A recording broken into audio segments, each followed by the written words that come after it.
Hi bro. Hi. So సంక్రాంతికి game changer cinema వస్తుంది Ram చరణ్ది. So ఎట్లా ఉండబోతుంది అనుకుంటున్నారు? మేబీ మంచిగానే ఉంటుంది. రివ్యూస్ అయితే చాలా బాగా వచ్చింది.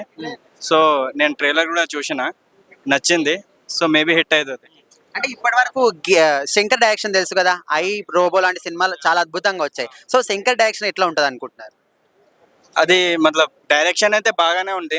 మేబీ ఇది కూడా మతలబ్ హిట్ అవుతుంది, బ్లాక్ బస్టర్ అవుతుంది. ఓకే. Yeah. అయితే ఈ సినిమా పొలిటికల్ బ్యాక్ డ్రాప్ లో వస్తుంది. Okay. సో ఈ రోజులలో పొలిటికల్ బ్యాక్ డ్రాప్ అనేది వర్కౌట్ అవుతుంది అనుకుంటున్నారా?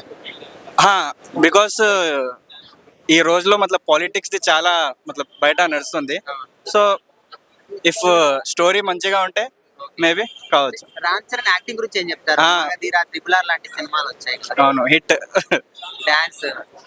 సో చిరంజీవి గారి పేరు నిలబెట్టారు. అవునవును, కంపల్సరీ 100%. అయితే సంక్రాంతికి 3 సినిమాలు వస్తున్నాయి బ్రో. గేమ్ చేంజర్ రామ్ చరణ్ది, డాకు మహారాజ్ బాలకృష్ణది, Okay. అండ్ సంక్రాంతికి వస్తున్న వెంకటేష్ది. ఈ 3 సినిమాలు ఏ సినిమా హైప్ అవుతుంది? నాకైతే గేమ్ చేంజర్ మీదనే ఉంది. సో మేబీ అప్పుడే చూడాలి. Okay, thank you.